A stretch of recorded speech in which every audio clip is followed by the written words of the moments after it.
I grew up in the Eastern Coachella Valley, and I am the youngest and only daughter of 4 kids. And I come from an immigrant family and a farm-working family.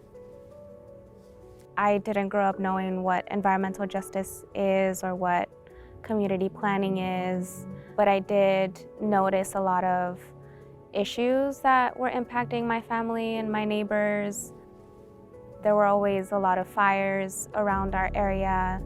We lived in a mobile home park that didn't have reliable energy infrastructure, reliable water. We experienced a lot of extreme heat. I think one of the biggest challenges of unincorporated communities is just how little investment and prioritization they get compared to smaller jurisdictions like cities or other communities that have their own direct local government.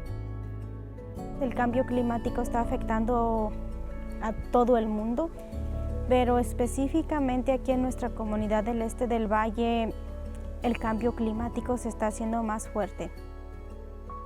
Vivimos en un desierto, en un valle, en donde si hace calor en Los Ángeles 100 grados, acá se 120 grados. El calor es tan fuerte, la laguna está tan caliente que se libera partículas peligrosas y vuela hacia nuestras casas. Nuestros niños se enferman de asma, de problemas respiratorios. Entonces todo eso es que me motiva a poder seguir en la justicia ambiental. Pero ¿cómo el gobierno puede ayudar a nosotros? Sinceramente, en nuestra comunidad, si no abogas, no hay recursos. If we want to have a better society, we need to make sure that the people that have the least access, the least power, can have a seat at the table, and they can be in forefront of the government's plans and programs. And if we serve them well, we'll serve the society as a whole better. SGC was formed in 2008 to bring different agencies of the state together to work on sustainable development in California. SGC has a long-standing collaboration with many environmental justice organizations. They are the ones who have boots on the ground. The Transformative Climate Communities program meant to fund multiple integrated infrastructure that could reduce greenhouse gas emission and help the community to be more sustainable in general.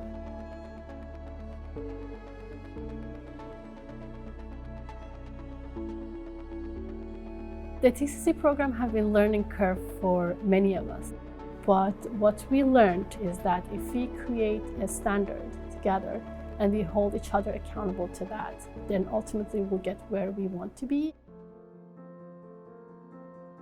One of the things that I'm really grateful for Leadership Council is the active role that they took in supporting us in developing the Disadvantaged Unincorporated Communities framework.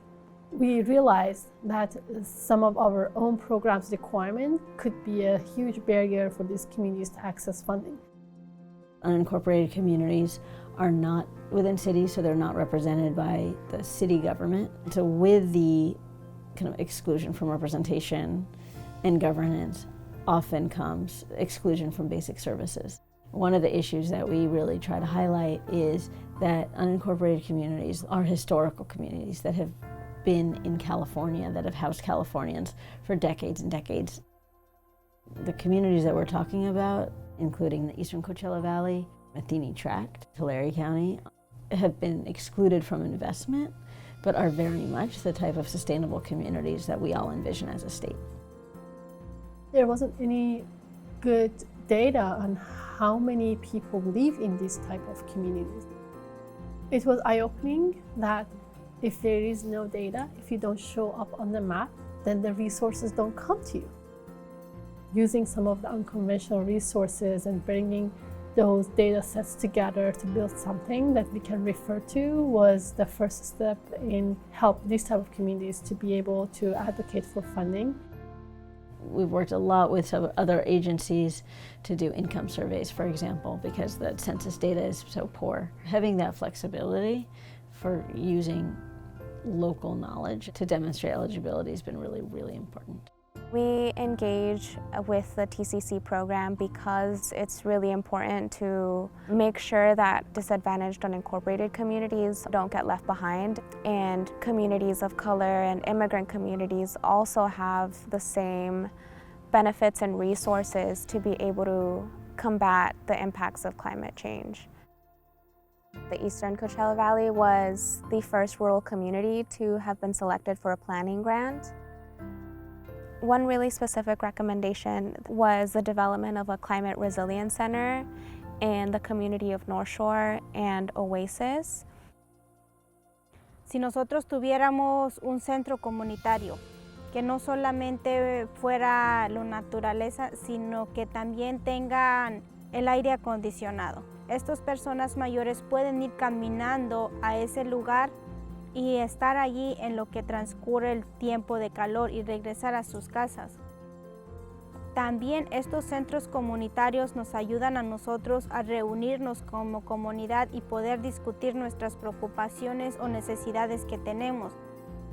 Although we were eligible for a planning grant at the time in 2018-2019, unincorporated communities weren't eligible to apply for implementation grants under TCC, which can help make the projects that residents recommended a reality and get them built in their communities.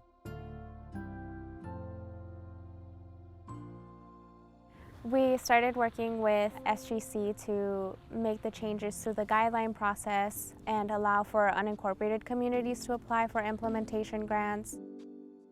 That led to our work on SB 351, which made this change legislatively to the program. When Leadership Council worked with the legislators to pass this bill, it gave us a really clear direction that the state needs to think about this, despite the fact that it's challenging. And I'm really proud of the outcome. We built a community of the state workers around this topic that could actually be a resource for future. Thanks to all of the advocacy from different organizations, Leadership Council, and especially the work of community residents, now unincorporated communities are eligible to apply for implementation grants under TCC.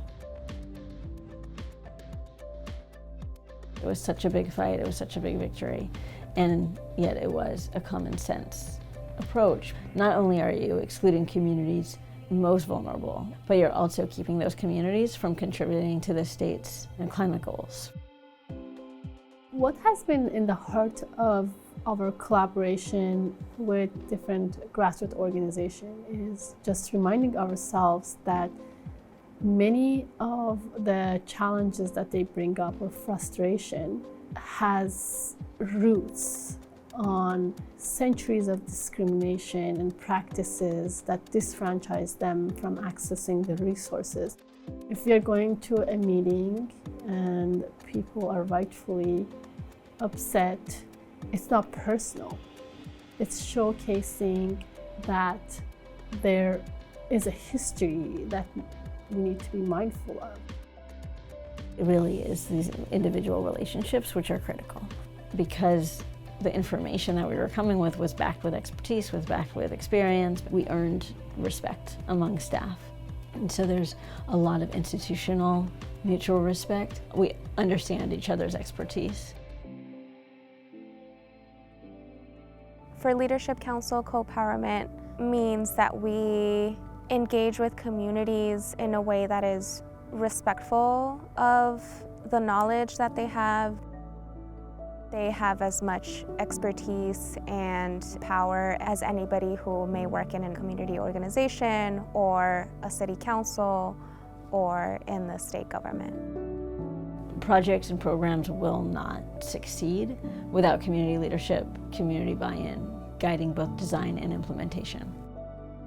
Government accountability is very important. Part of the accountability comes through advocacy organizations. We rely on them to be a better organization in general and making sure that they continue providing feedback.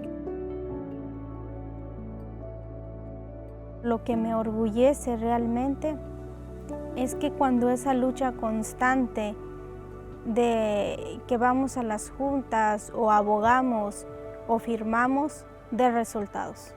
Cuando me dijeron, ahora sí van a poder ustedes aplicar y todo, eso me orgulleció. Eso me hizo sentir que nuestra voz sí es escuchada y que sí vale la pena estar horas tras horas en una reunión. Las organizaciones locales pues trabajan en nuestra comunidad, nosotros los conocemos a ellos, ellos nos conocen a nosotros. Estas organizaciones van a ayudar de esa manera a tener ese alcance en la comunidad que el condado no hace. Y el Consejo de Liderazgo no solamente es una voz, es de los residentes porque trabajan con cada uno de ellos.